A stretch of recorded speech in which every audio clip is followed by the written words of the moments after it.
Did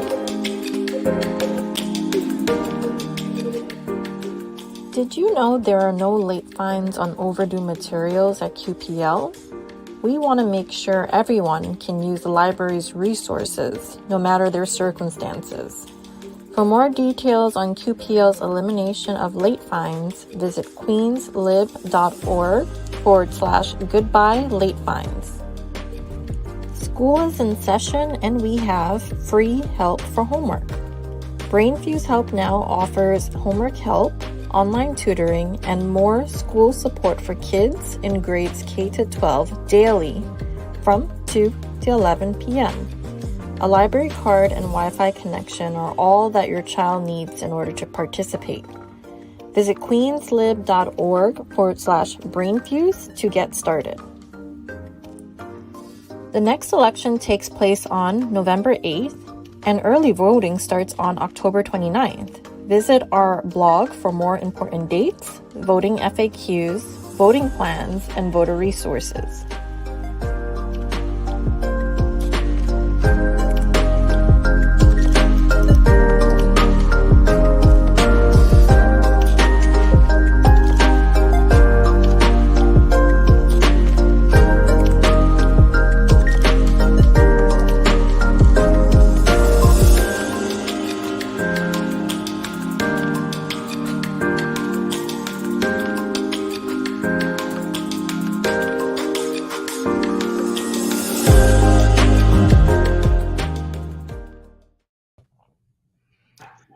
Welcome to Queens Public Library's talk with Noah Dixon and Ori Segev, the writers and directors of the feature film Poser.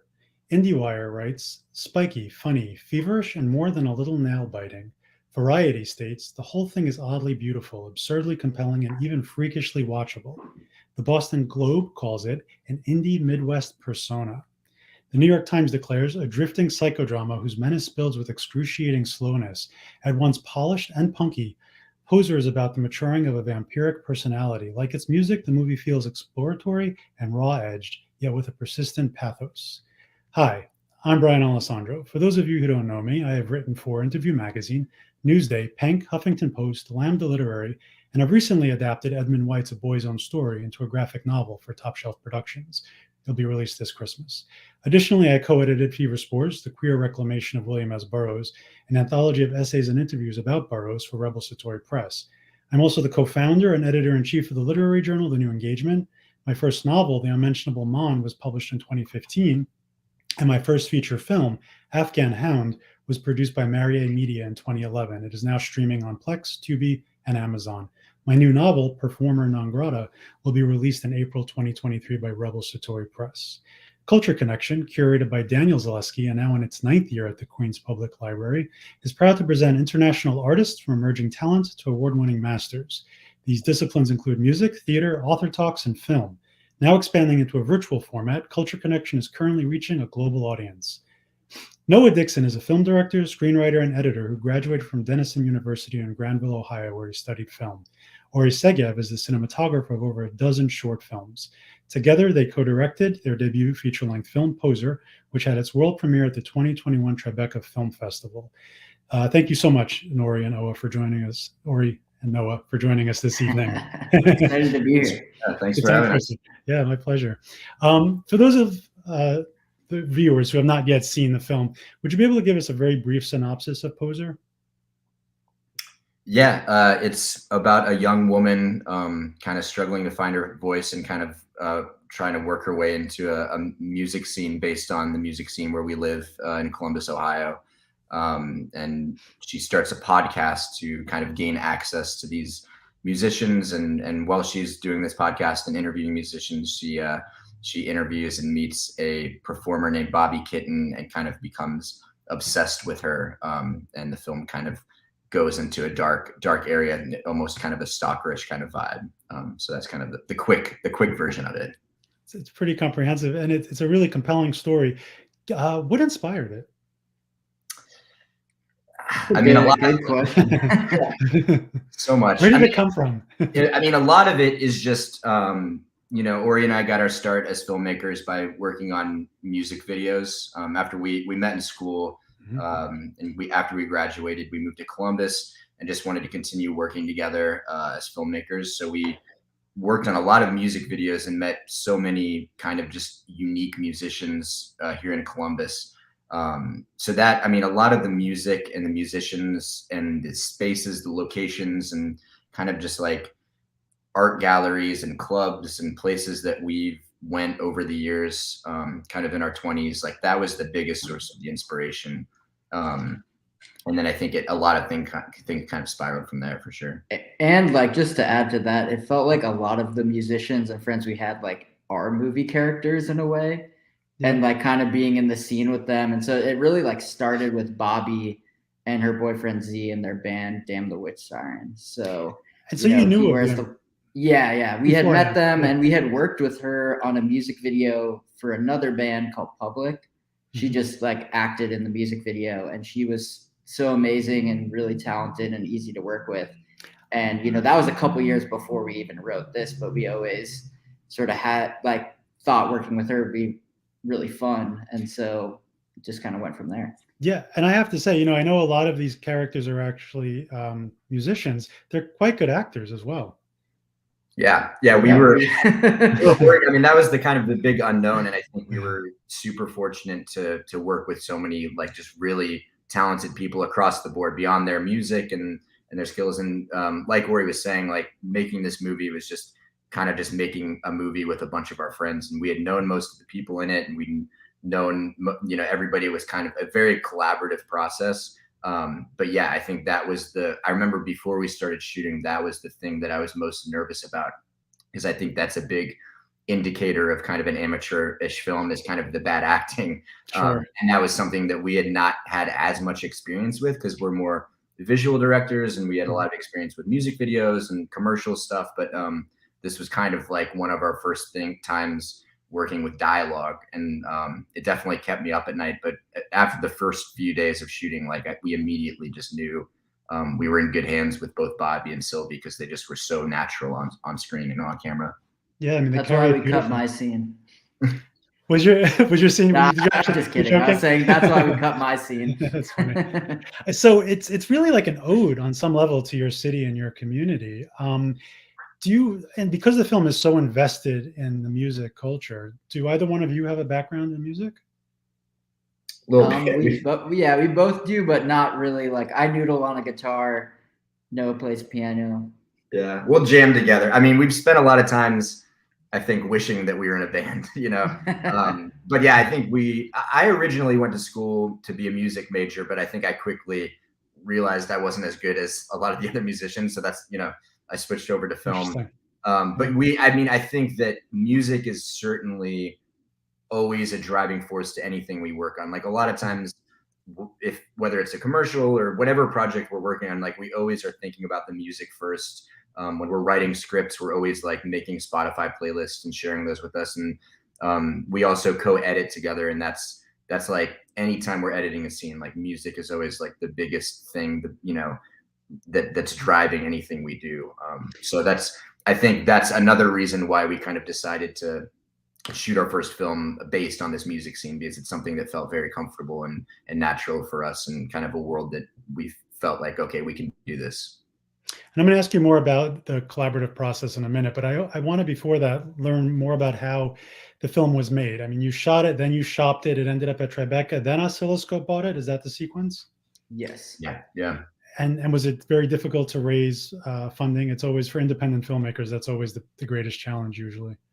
Yeah, I mean, we pretty much, we made the movie for next to nothing. Mm-hmm. And sort of going into that, we have a ton of ideas on different movies, but when Noah pitched this one to me, like I knew it was the right one to make first. One, because like we wanted to make this movie while we were still like part of this music scene in some way, rather than like looking back on it like 10 years later. Mm-hmm. And then also like we knew every location and we knew that we could get them. And, locations cost tons of money, but, knowing the bartender at some bar that we've been to or a venue, like goes a long way.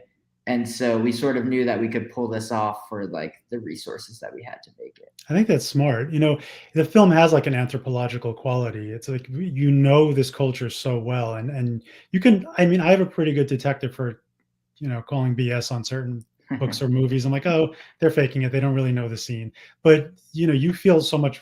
I knew that the writers and the directors behind the camera were a part of this culture. You have a real strong sense of that. To the Boston Globe critics' point, was Performer at all inspired by Persona, by Bergman's Persona? I think like well, when we were writing it, I guess, and even before we shot, we tried to like avoid almost things that were similar. And Sure. so like we had both watched that movie in film school, Right. and always, love the visuals. I love even just like the poster image, which I looked at a lot, Yeah, sure.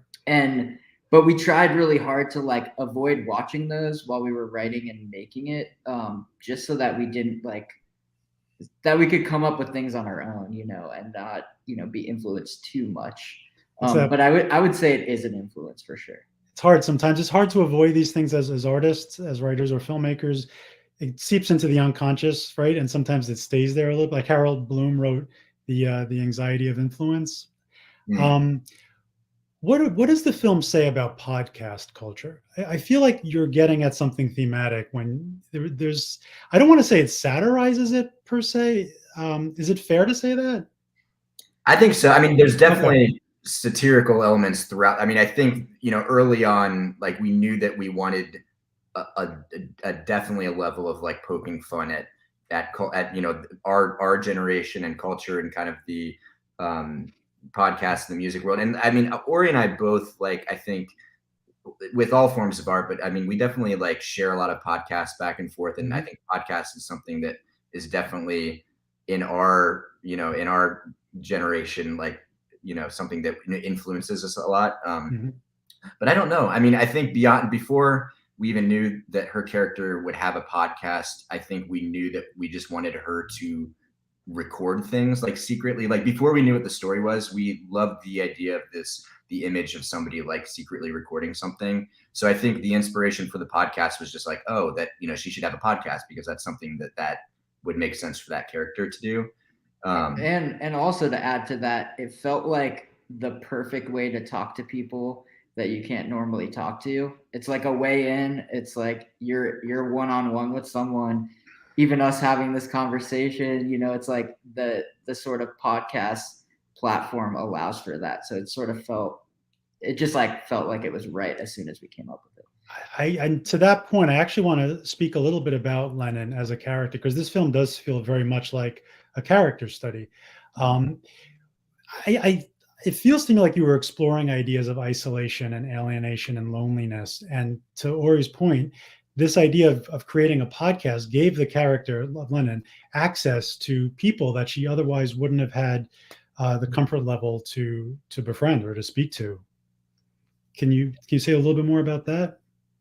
Yeah, I mean, I think, like you were saying, when we were workshopping her character, and I think we should definitely give a lot of credit to working with Sylvie, because she brought even more to that, understanding that character. And both Bobby and Sylvie, from the beginning, we kind of were like, help, we wanted to work with them in a collaborative way and have them help us write lines or dialogue or things like that to make it. So I think a lot of that is because of Sylvie. But we definitely wanted to kind of like reflect on the identity, creative identity in your 20s and what that kind of means, and what kind of people that you come across when you're at a show or at a, at an art show or a music concert or whatever. And I think these are things that both of us kind of related to, of kind of struggling with your creative identity, finding your own voice. But then after meeting Sylvie and working with her, like I said, she just brought a whole new level of that to that. But I think, certainly the role of her being a podcaster, giving her access to that was just kind of the perfect like foundation to tell a story for us. And it excited us because we knew we wanted to include all these other musicians. And they both really do have great chemistry, I have to say. There was definitely a kind of beautiful tension between the two of them. And it felt just very comfortable and organic. Did they get to spend a lot of time together before shooting to befriend one another? Or was there any kind of method to their relationship before their cameras rolled? Not really, except for the fact that like we had them do like a chemistry read. And we shot it, and I'm trying to remember what scene we did. I think it was the one where they're on the rooftop together. Yeah. And we just knew, like, as soon as we were filming, I'm like, this is great. I mean, this was her first time acting too. Oh wow, is that right? And and she's just like, so you would never know. And so we had, as soon as they did that together, we were like, this is it, you know. Does Bobby want to act anymore now, or has she gotten bit by the bug at all? Oh yeah, Bobby. Okay. Yeah, so she's been in a couple things. She has since working on things, and Sylvia as well. Okay. Yeah, I think both of them. That's been the coolest thing, I think, for me, is like in the aftermath of all this, because again, most of the people that worked on this film had never worked on like a feature before, so it's all new to all of us, and we were learning so much. But I think a lot of the musicians kind of having them, you know, bringing them to a wider audience, and then both Bobby and Sylvie, I think they're just so incredibly talented, and getting to see them kind of continue their journey and work on other projects has been really cool. And she'll continue to also make music, Bobby, that is, right? Yeah. They came out with an album, a really good new album, like maybe a month ago or a few weeks ago. It's great. The music is really good. I have to say, it's all like really good. Sometimes when movies are about music, you're like, all right, they had to create a song to accommodate the plot, but these were, like we said earlier, they're all real musicians, and the quality is impressive. Let's take a look at the trailer for a minute, and then we'll return to our questions. I've been looking for a new apartment. Where? I don't know.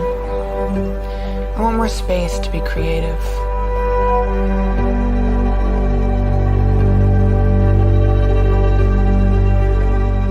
I've always had an interest in collecting sound. Do you mind if I interview you for my podcast?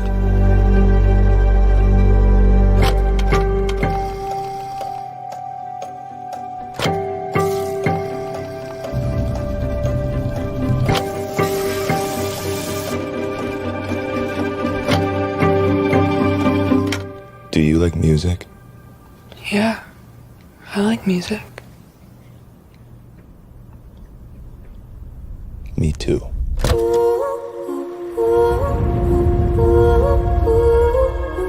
been trying to push myself outside of my comfort zone more. Are you uncomfortable? Sometimes. You wrote this? This is good. I'm not gonna call anyone out by name, but there's some fake-ass musicians out there. Are you like a stalker? Not a stalker, I host a podcast.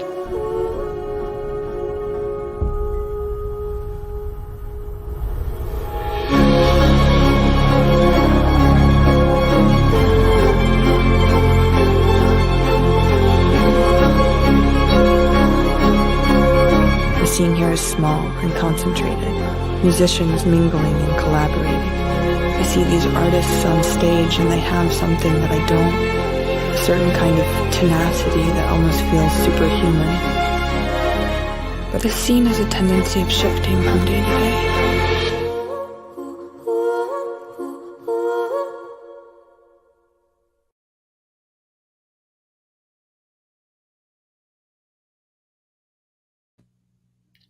It's really fantastic, guys.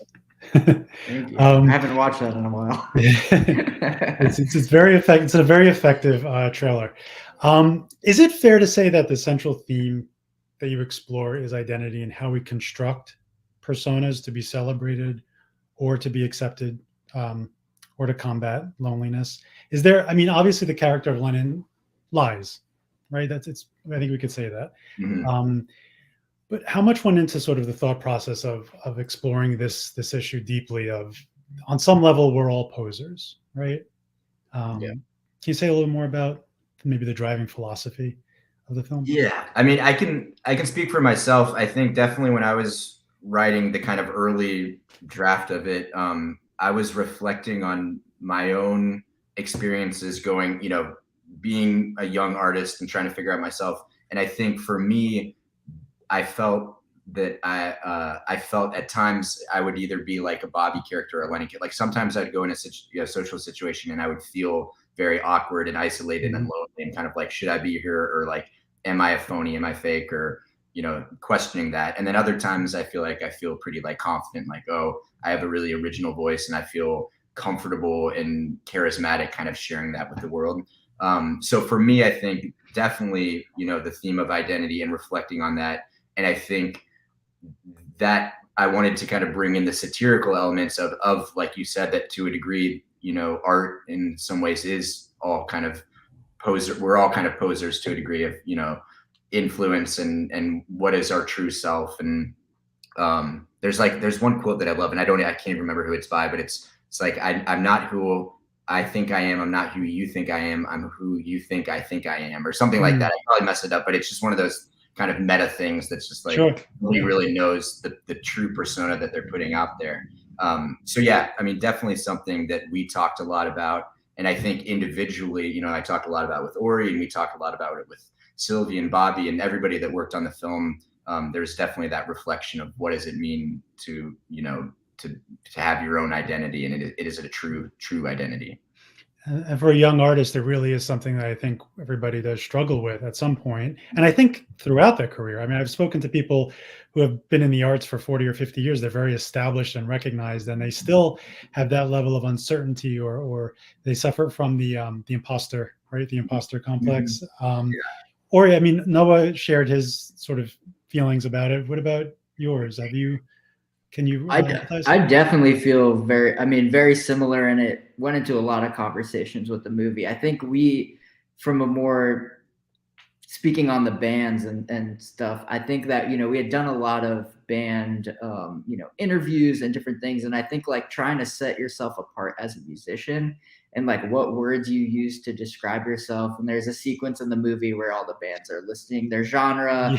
And, there's something comical to that, but it is true. It's like a really hard thing to do. And like, I don't think I could do that for myself if I was like put on the spot to like say these words and things that like really set me apart. I don't, it would feel really fake to me to do it.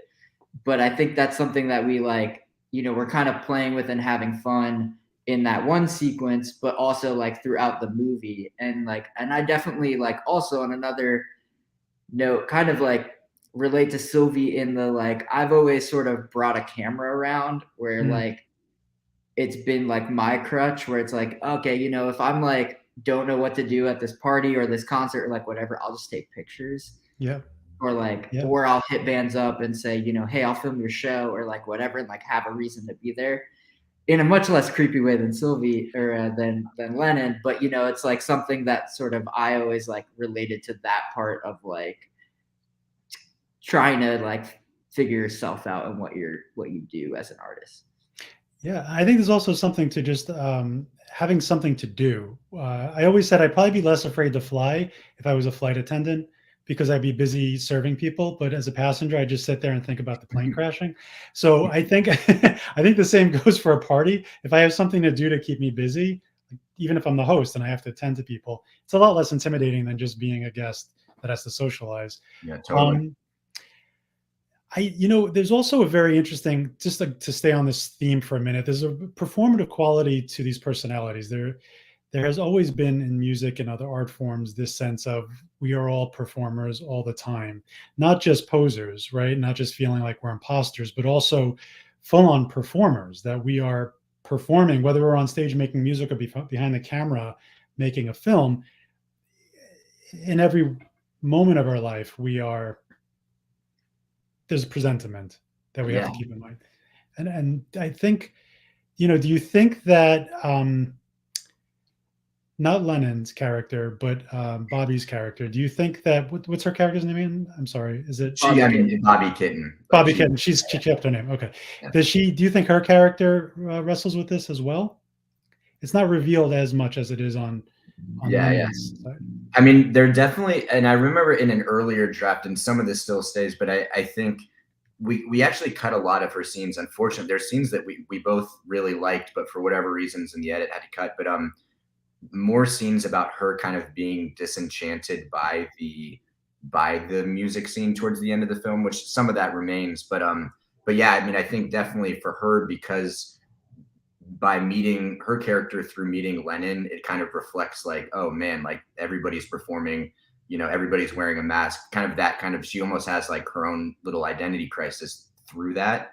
And I think, certainly her, both in the film, but in some degree in real life too, like she's like an extremely charismatic performer. And I think there's, when you're looking at your own identity, like there are really positive things about that, but also really, that's like a really tough kind of position to be in when you're the one that goes to the party and feels like you have to be kind of connecting people and talking and that really extroverted thing. Like that's really tough as well. Sure, it's exhausting. I think, some of that definitely comes across in her role and character through the film as well.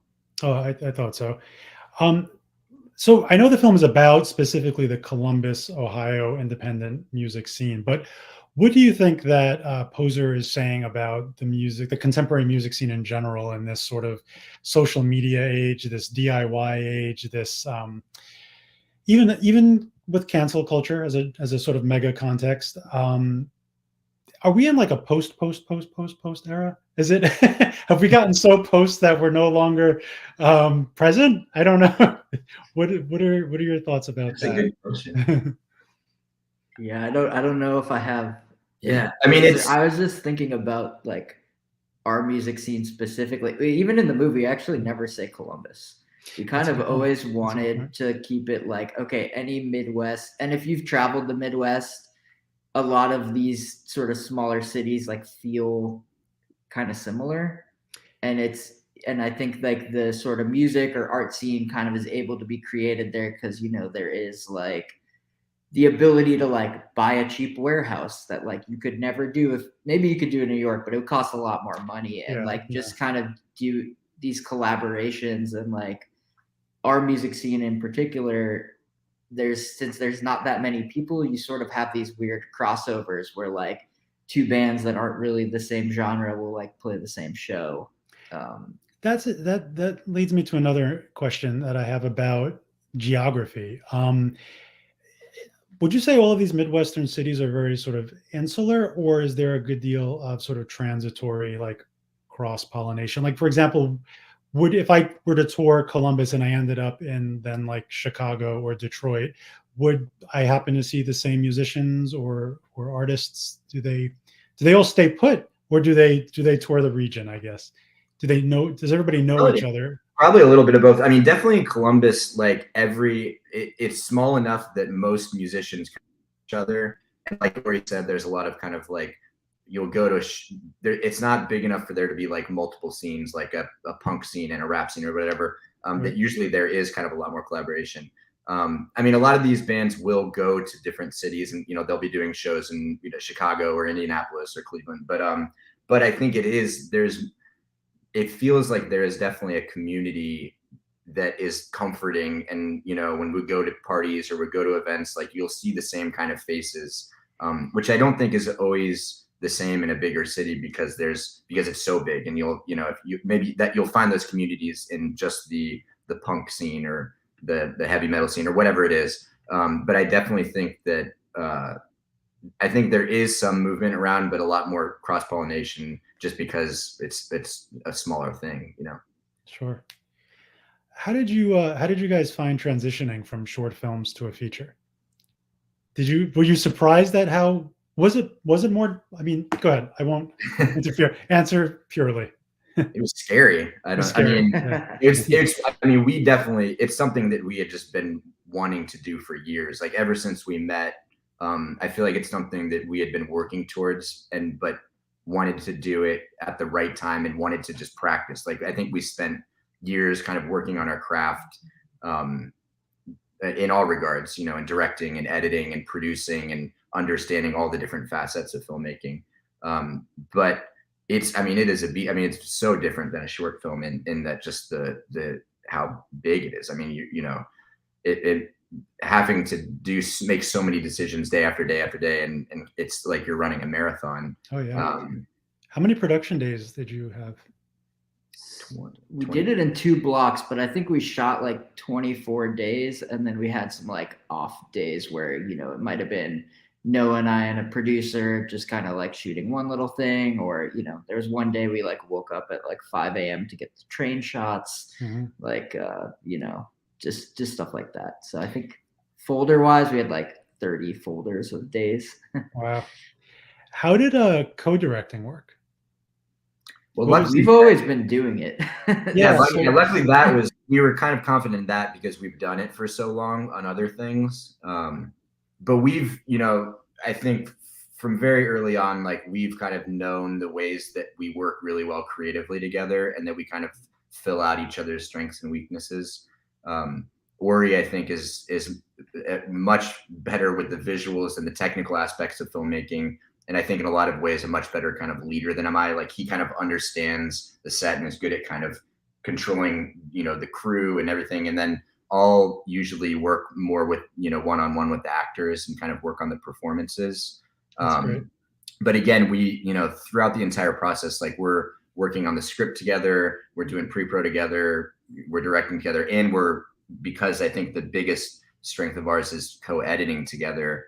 That a lot of times when we're directing on set, like we're talking about how we're going to cut the scene, and like we know on set how we're going to cut it, so we can make decisions as directors that we just know, like, okay, we need this shot, we don't need this, we can cut that because the way that we're going to cut it, like we know. So yeah, I mean, but yeah, we've worked for so many years that it feels pretty natural. How long is the friendship now? Is it over? It's about 12 years or so? 10 years? Yeah. Actually, yeah, definitely over 10 years. Because senior year of college, we made our first movie together. That's great. And then we kept making stuff since that day. So you guys kind of are like a band. Yeah. You were saying you kind of wish you were in a band. It's sort of like a band. You're working together, the two of you. And do you retain a lot of the same crew for? Yeah, pretty much. I mean, the whole, like, our two producers that run a company with us, Brett and Drew, like, they've been there for pretty much that entire time as well, since right after school. And then everyone else on the crew, it's kind of funny, is like we've done all these like commercials and like other different things together, and this was like the first time we're coming together for a feature film. And so that part of it was just insanely fun.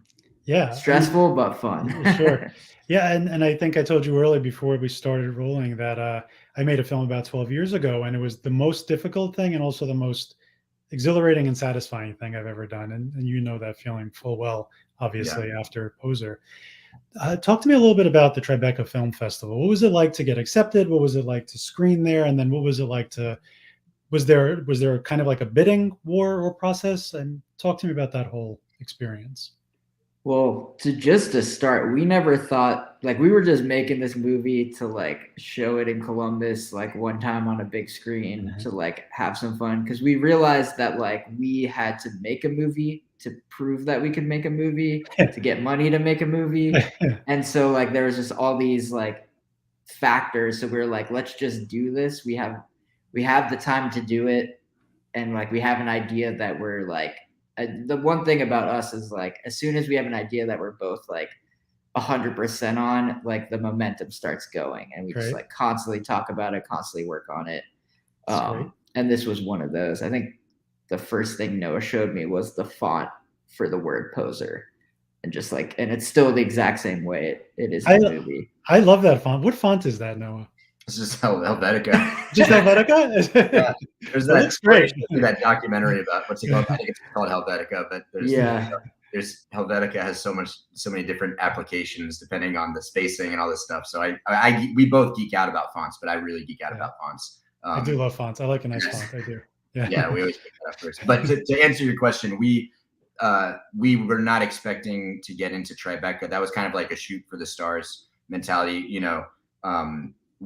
I think something that was really helpful for us is after we had a rough cut, we submitted to the IFP labs, which is now known as the Gotham. And there's kind of a finishing fellowship program. So we were able to meet with a lot of people in the industry, some festival people, some sales agents and stuff that kind of just made it a lot more real for us that, being in Ohio and being pretty like isolated from the film industry, like we didn't have any of that. So we got into that first as we were finishing the rough cut, and through that we had a sales agent, and then we kind of shipped it out to a few festivals, and pretty pretty quickly we heard back from Tribeca, which was just like the most exciting thing for us. Yeah, that's great. Again, we didn't really know that was possible. You know, we just expected the Ohio premiere. And then, yeah, after Tribeca, then Oscilloscope made an offer, and there's, you know, a few other things, but pretty early on, we knew that like Oscilloscope was the right fit for the film, and we definitely, we knew we wanted to work with them. They're great. I mean, they have a wonderful reputation and a great roster of films. And what was the release like? How did they roll it out? Was it playing in all the major cities across the country? Is it? Do you know how many screens you were on?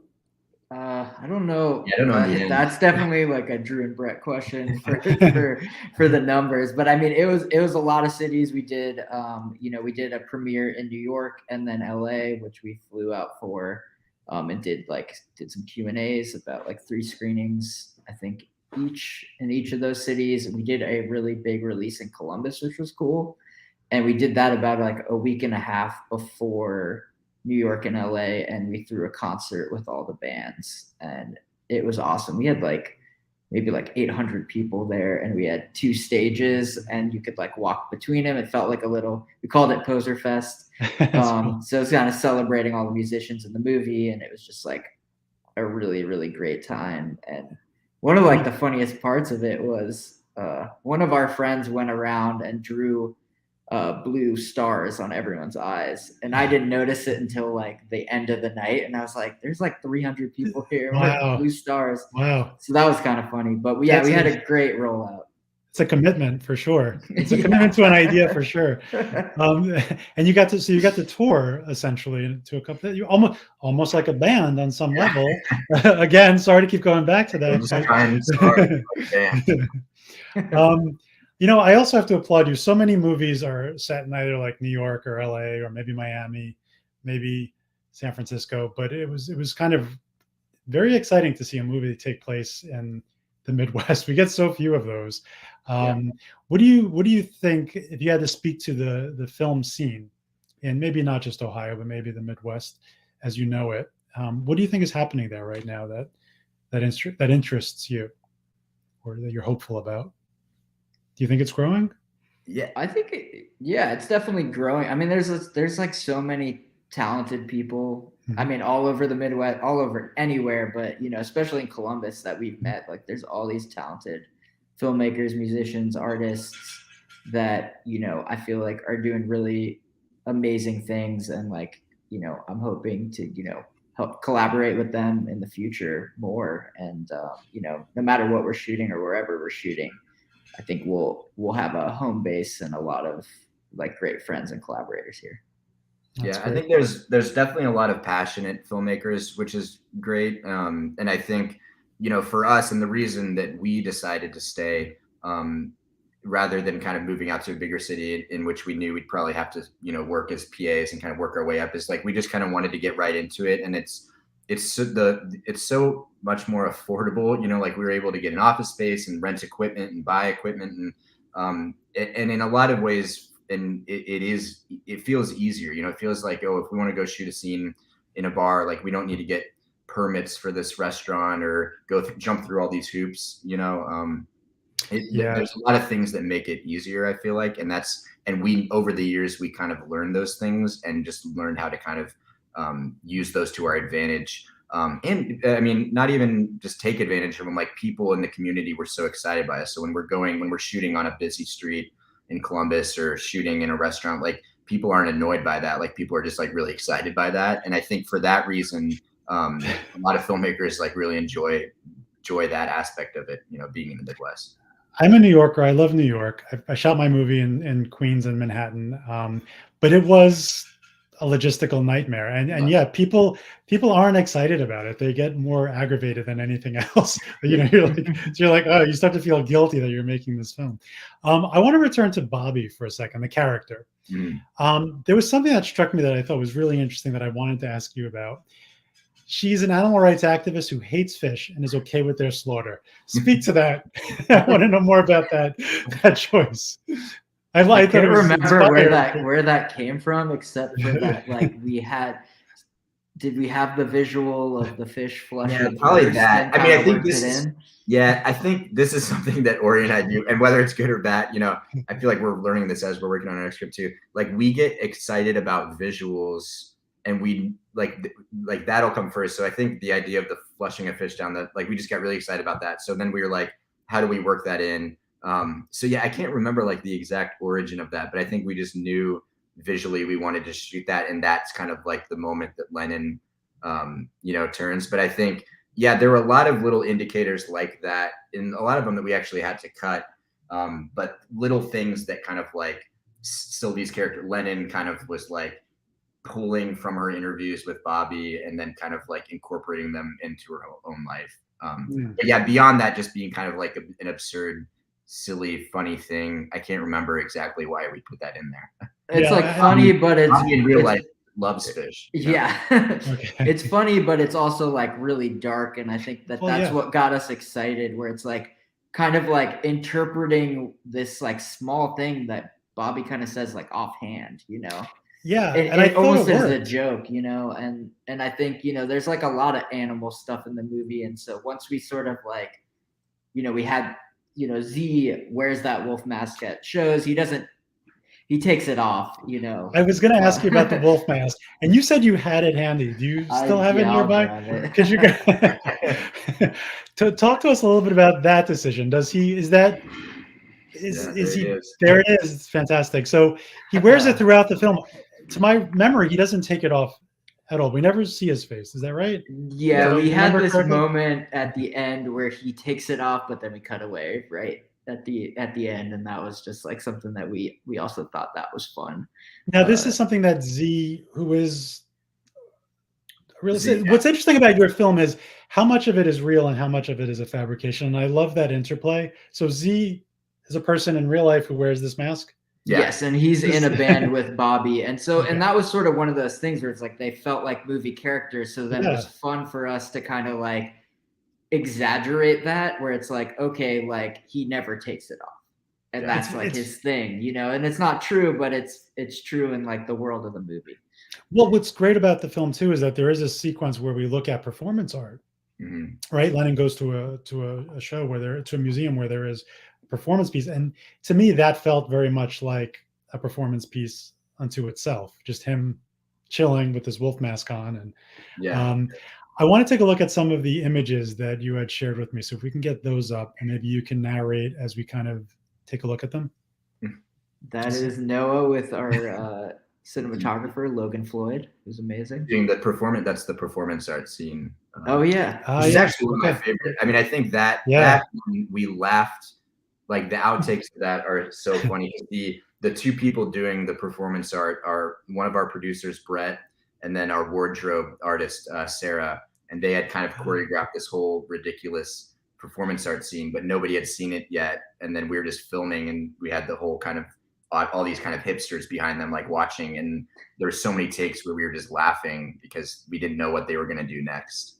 I'm glad you said that, Noah, because I was going to ask you, were they real performance artists? No, So I guess not. They were not. They were just art. Yeah, a lot of the people that are in the background of our, like, our producers are in so many of the extras or shoulders or heads in the background. Like we just needed to use our friends. So most people that were working as the crew were also just extras. Oh, that's great. Well, it worked. Yeah. How about this one? This we were shooting this wasn't even shooting the film. It was shooting like the sizzle reel. We shot like a fake trailer, right? Ori? Yeah, that's where we met Sylvie too. Just to kind of go back, we had hired Sylvie to do the sizzle reel, and kind of thinking that we were going to recast it, with someone with a lot more experience. And as soon as we had worked with her on that, she was the character, and we wanted to continue working with her on it. She's local to Columbus. Yes. Okay. Yeah. How about this one? This is over at a recording studio, and this was actually also from, I think, the sizzle, but I think these shots are in the film. Yeah. But yeah, this was, I mean, these are like this is our first days. This is the point in time when we're really stressed about whether we can pull this off or not. This is like our first days on set, like figuring out like whether we can At what point did it gel for you? At what point were you like, okay, I think we got this? Or did it never until you were done with the I film? think no. I mean, a lot. Like we had so much energy the whole time. Like we didn't even have a DIT, so Noah and I would alternate nights on who was dumping all the footage from the day. Oh my But gosh. Noah, I think, and then we'd like be cutting it, cutting something just to kind of make sure that what we were thinking was working was actually working. Mhm. And so I think Noah had cut one of the dialogue scenes It was the and restaurant. sent it to us. Yeah.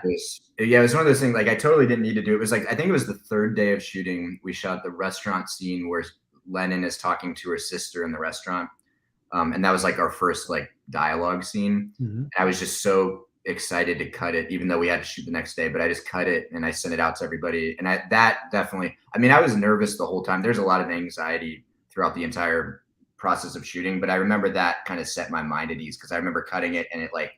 I just remember thinking like, oh, this feels like a movie. Like Okay. it feels like they're What actually a relief. yeah, it doesn't feel like easy bad dialogue. So. I love this picture. Oh yeah, that was fun. So we're in the bathroom of Cafe Bourbon Street in Columbus. Very smelly. Yeah, and Noah and I were actually sitting in the there's no room. We were sitting in the stall with the monitor. There was nowhere else to actually sit. And then that's our sound guy, Chris Cope, in the background as well. And of course, I your think two Noah leads. has a star on his face because we had to practice. This is my birthday, actually. We were shooting. Oh, And his birthday. great. Yeah. Nice. Well, thank you for narrating that. There's something really beautiful and heartbreaking and really terribly profound about your film when it probes deception and isolation and this hunger to connect. And that's something we haven't really spoken about yet. We've spoken about isolation, certainly, and deception, but not necessarily about this hunger to connect to people. And that's different from this. I think that there's a misperception that a lot of people who are social do so in a way that is for show or that is just superficial. But I think for some, it's people who are really seeking a soulmate and either not just a lover, but maybe a friend or a community, soulmates. It reminds me of that Smiths song. There's a club if you want to go and you stand on the corner and you go home and you cry and you want to die. How soon is now? I think. So, talk to me a little bit about that, about this drive for Lennon to not just connect with Bobby, but to feel maybe find a family. Is that fair on some level? Yeah, I think. I mean, even with Lennon, and that's just like one thing that just, I think when we first set out to make the movie, we had really thought it was going to be a lot creepier, the whole, like from the beginning. And then Sylvie just brought so much like empathy to the character where it's like, and I think when we shot the bathroom scene where she's mimicking Bobby from the concert and kind of like pretending to be her, and she's like totally alone. And, in my head, this was like one of the creepiest things, and it is really creepy, but she just like made it so relatable to everyone, watching. And I think that brings so much to the character. And I feel like, I don't know if, and this is just my theory, I don't know if we ever like, I think we had many like answers to this, but it's like, I don't know if like she set out to be as sinister as she did, but when she like found that sort of family like you're talking about and like these new friends and all of that, she just kind of like kept going down the rabbit hole a little bit more. And it feels like a tragedy. It feels like a tragedy in that sense. Yeah, because she finally gets it, and if she had just stopped, she might have been okay, but she can't. There's almost a compulsion to just keep going. Mm-hmm. There's a lyric. There's one of the bands has the lyric "Cemetery Gates" in their song, and it made me think again of the Smiths. Obviously, I'm revealing that they're my favorite band right now, and the song "Cemetery Gates." And then, of course, there's a plot point in the film involving plagiarism, and that too is a lyric in a Morrissey song. So was that all by design? Are you guys Smiths fans as well, or how did that all get in there? that lyric is from a band, Son of Dribble, that we discovered. I'm a Smiths fan, but I don't feel confident enough like name all the lyrics. But I mean I do love the Smiths, but I remember that band that says that lyric. We discovered them after we had shot everything and we're editing. And I remember I was editing the film but listening to music, and I discovered that band. They're called Son of Dribble. and I remember messaging Ori and sending them their music, and I remember saying like, this band deserves to be in this film. Like this is exactly the kind of like quirky, weird vibe that we're going for. So we wrote them in and we shot them. We did like pickup scenes. So that's the band that I think. What do they say, Ori? He says your neighbor, your uncle's weird band or family band, Junkyard Bop. Yeah, family. Yeah, and then we have them singing at the end like the really creepy song. When and I bet you that they are huge Smiths fans. Like probably. And what was weird is that was most of the songs we had like pretty much written into the script, but there's the scene towards the end where she's going back into this party and it's all green and there's sort of flashing lights, and that was one of the only ones where we never had the song. And so I think Noah had cut that scene to this song that we really liked, and then we were kind of like Noah said, we're like, we have to put them in earlier and we got to like build up to that moment. And so I think we shot in another basement and we fogged it up and made it green, and like you can't tell. Make it look, but it was just we wanted that band to be in the film so badly that we were like, we got to make this work. So we added them. Did you? I mean, you said it at the top of the program. Did you mostly just sort of like cherry pick the bands you wanted in the film, or did you have an audition process for them as well? It was more like a play. Like Noah just. Was when we were writing, he was just like, I think this works. And then, we know a lot, like we kind of went, okay, like these are, friends of ours, musicians that we really respect. Like what song works for what vibe in the movie, and kind of go from there. I remember what was really tough actually is we have friends that are musicians in Columbus, but their music, like some of them, they're like too polished almost, or there was a vibe that didn't fit like the world of the film. So like we wanted like all of our friends to be in the film, but I remember there was somewhere like, oh, but this musician in Columbus that's our friend is so good, but it just doesn't match the vibe of the film. So there was a little bit of that, but we didn't do any audition. We just mostly kind of reached out to friends of ours that we had either worked with in the past or knew, and just said like, hey, we're making a movie. Like, do you want to be in it? It's about bands, and we want there to be like real musicians in the film. Great. We'll be taking questions for Ori and Noah in a few minutes, so please start sending them in. And while we wait, I guess I have a few more questions of my own. I think, the film emphasizes the urgency of having something personal to say and to make a unique creative contribution. Do you think that there's an anxiety not to necessarily fit in, because that's something we've already spoken about, but an anxiety to contribute something original that can sometimes compel certain artists or people who are not artists who want to be artists to I don't know, overstep or self-destruct or go to extreme places out of desperation? I mean, Lennon sort of does, twice. I won't spoil what happens in the end, but she makes some egregious decisions. Do you? Yeah. I mean, I feel like something that I feel a lot, and like a lot of times when I see other musicians doing something like so original or creative, like there is that kind of like jealousy in me where it's like, man, like, can I do, or have I done that before? Can I do that? Like, can I achieve that? And I think that being an artist, there's like a continuous back and forth of that, where it's like you're putting out stuff, but questioning what your stuff is, but also you're consuming all the other art, whether it's on Instagram or you're going to shows or you're watching movies. I think there is that's kind of the nastier side of it for me, is like the inherent comparison that comes with it. Like it's hard to be an artist and not, consume other art and not compare it to yourself. And I think that's something that I'm like still kind of struggling with and trying to figure out how to do in a healthy way. Yeah. And Ori, same? I mean, same here. I have that with Noah all the time. I feel like sometimes like Noah comes up with these ideas, and sometimes I'm just like, how did you do that? Because I just, my brain works in a totally different way.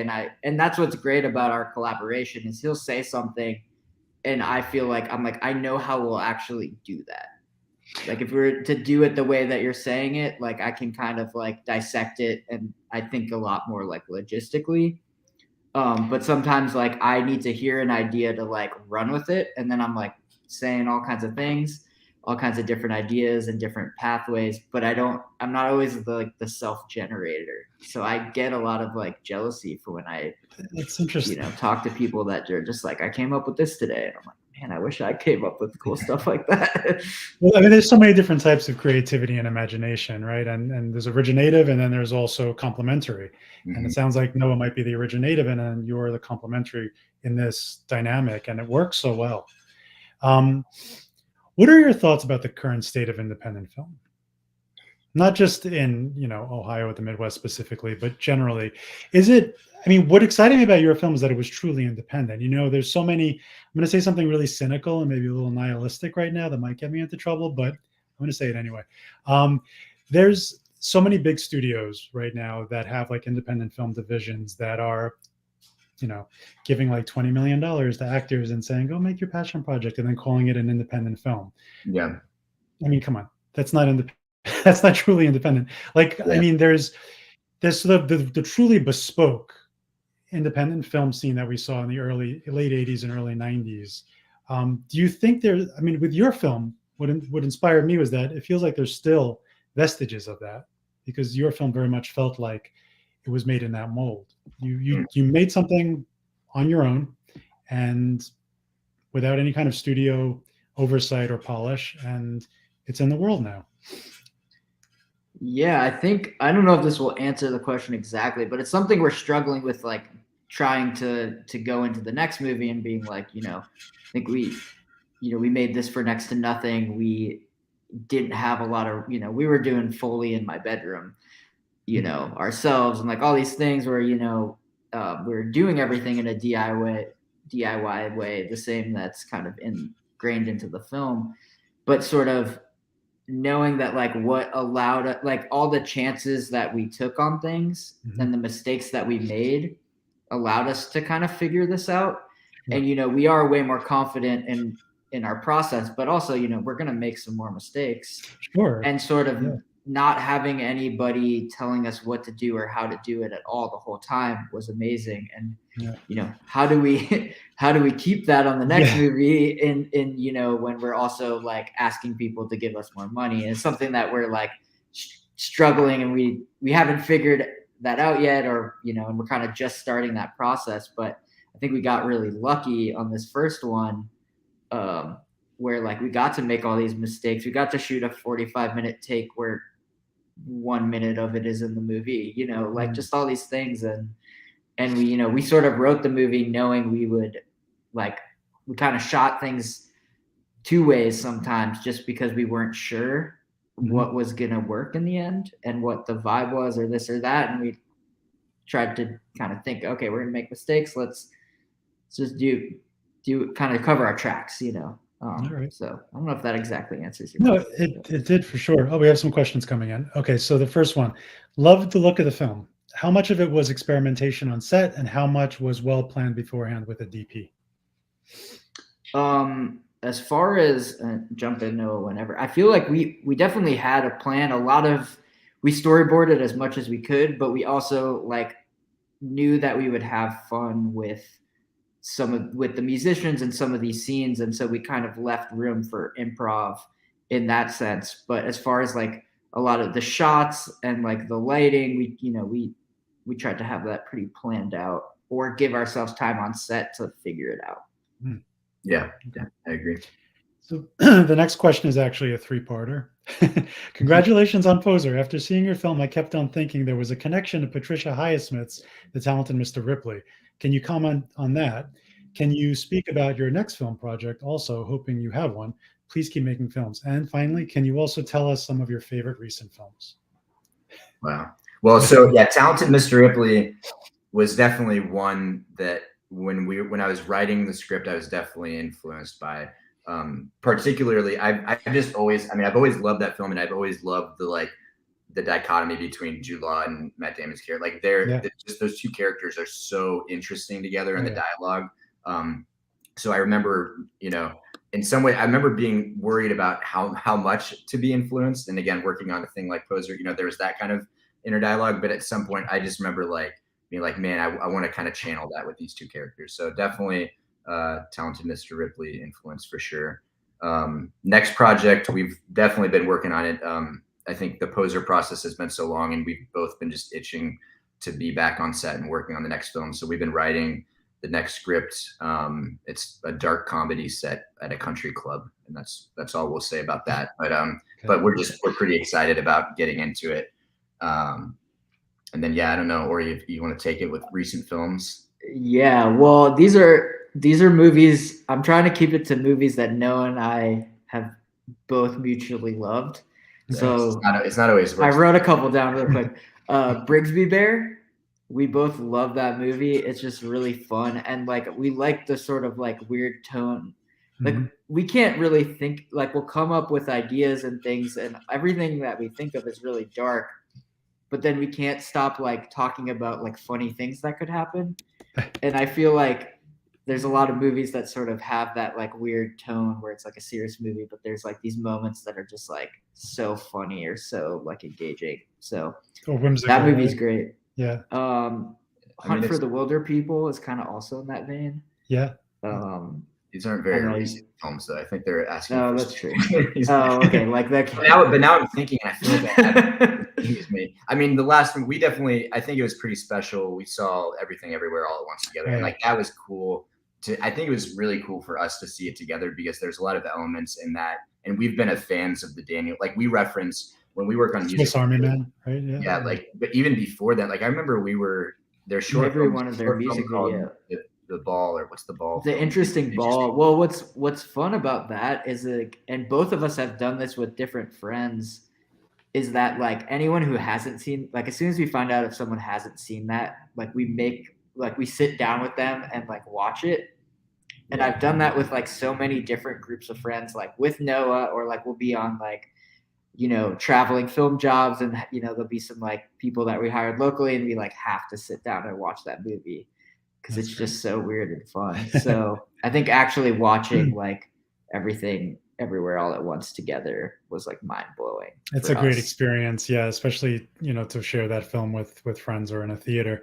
So I should tell everybody that the Queens Public Library has made Poser available to stream for free from now until Monday, October 31st. And the link is in the chat, so you can find it there. And that will about do it for us. We're at the hour. So Noah and Ori, thank you so much for this. And thank you everybody for tuning in. Yeah, thanks thank for having you. It us. was fun. Yeah. My pleasure. Take care, everyone.